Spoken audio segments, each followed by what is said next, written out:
Hello everybody and welcome back to this tutorial, and right now we're going to cover some of the basic Linux commands that you will need in order to continue watching this course. So it is really important that you learn them and that you know what each one of those commands do. Now, the commands that we are going to cover, we can simply find on the Google Chrome, top 15 or top 20 Linux commands to learn. So we'll just type basic Linux commands.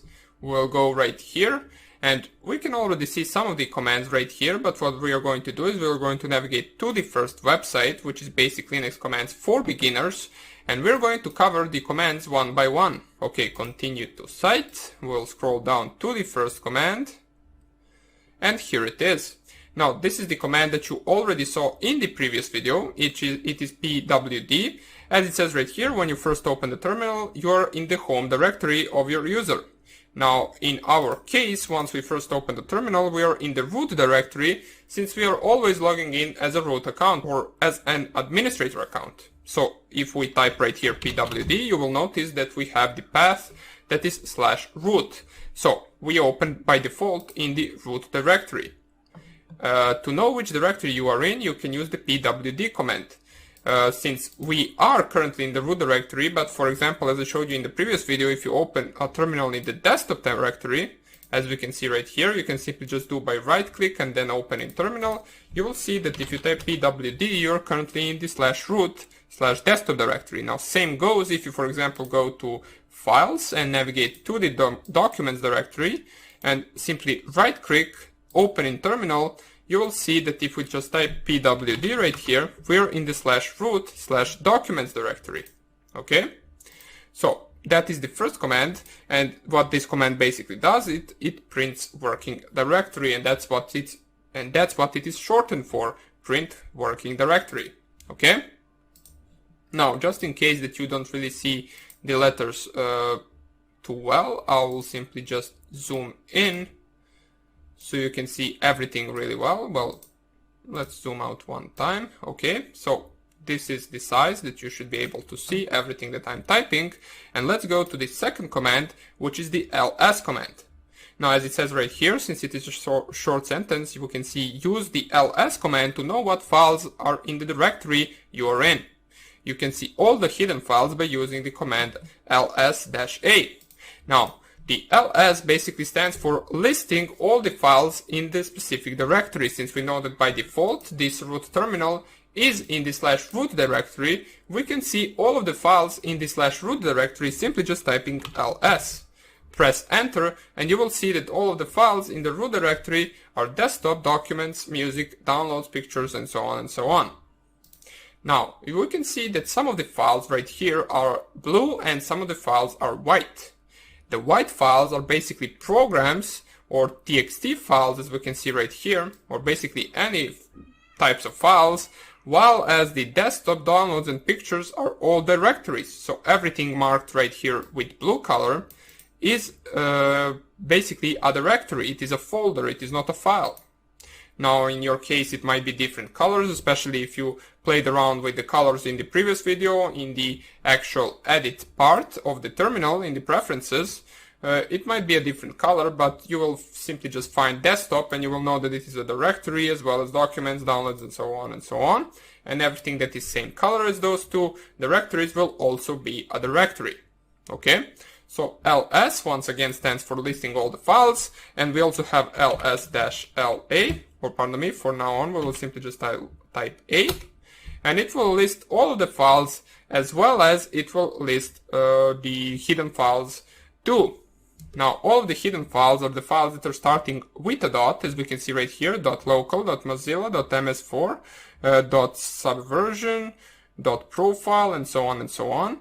You can see that all of those files that actually start with a dot are nowhere to be found in the first ls command.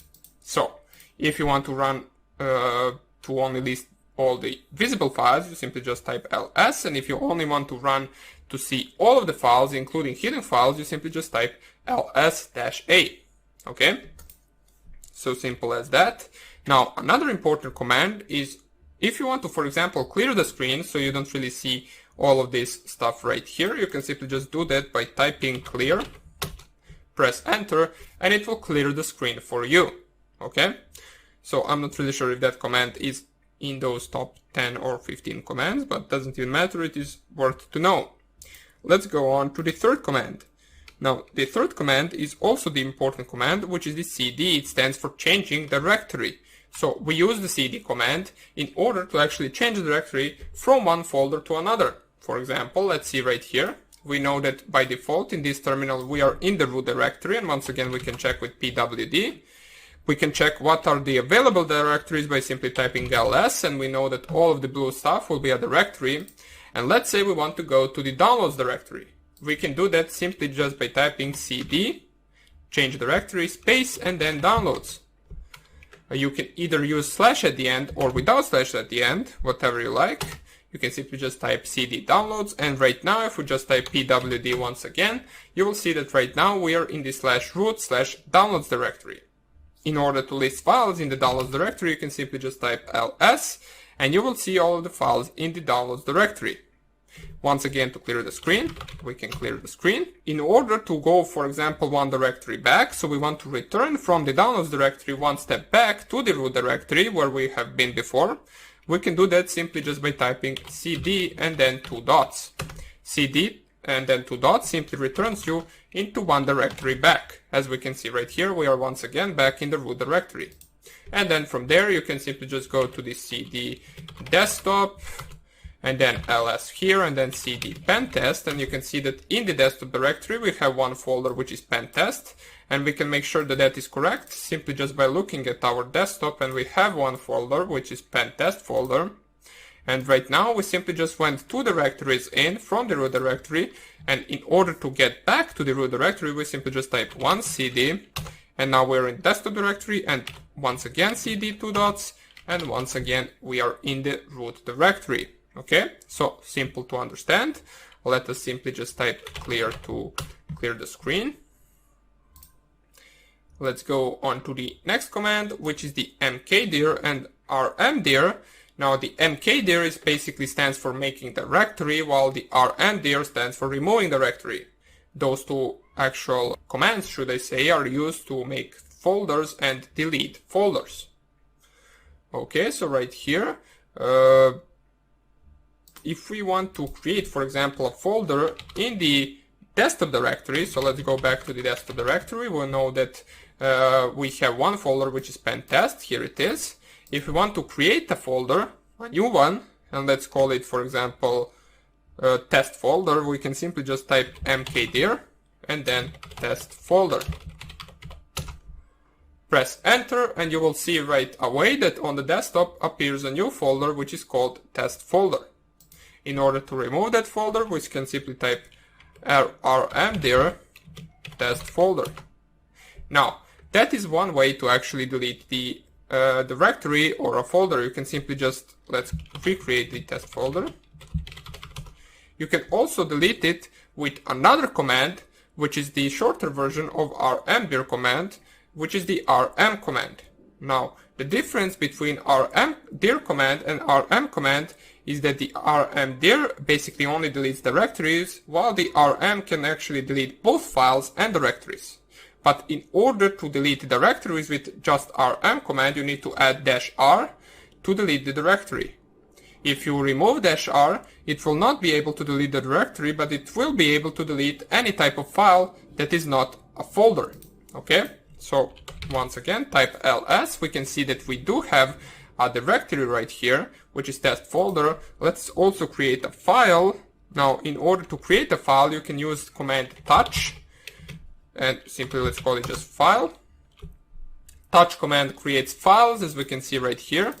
It is simply just empty. We called it file. There is nothing in it, but it is a file and not a directory. And now let's see the 2 different ways that we can use the rm command to delete a file and also to delete a directory. So first of all, let's delete a file. We can simply do that just by typing rm file, and the file is gone right now. And if we want to delete the directory, we can simply just type rm test folder and then -r. And once again, the directory is gone. But if you wanted to actually delete it without this -r, it will not work. So that is also something that you should be aware of. Another thing that you should be aware of, which will be the last thing that we will cover in this video, and then we are going to proceed to the part 2 in the next tutorial, is the actual danger part, or the dangerous part of the rm command. If you're, for example, in the root directory and you type rm and then star, or I believe it is star, it could be something like this, but I'm not really sure. Anyway, if you type star, that means that it is going to delete every file in the current directory. And if you delete every file in the current directory, it will delete everything that is stored in the /root directory. So sometimes if you want to delete something from a specific directory, make sure that you first of all check if you're in a good directory before actually deleting everything. Okay? So basically that would be about it for this tutorial. We took a look at some of the different commands in Linux, and we're going to continue in the next video with some other important commands that you need to learn. For now on, make sure that you remember these, and that's basically it. So hope you enjoyed this lecture, and I hope I see you in the next one. Bye!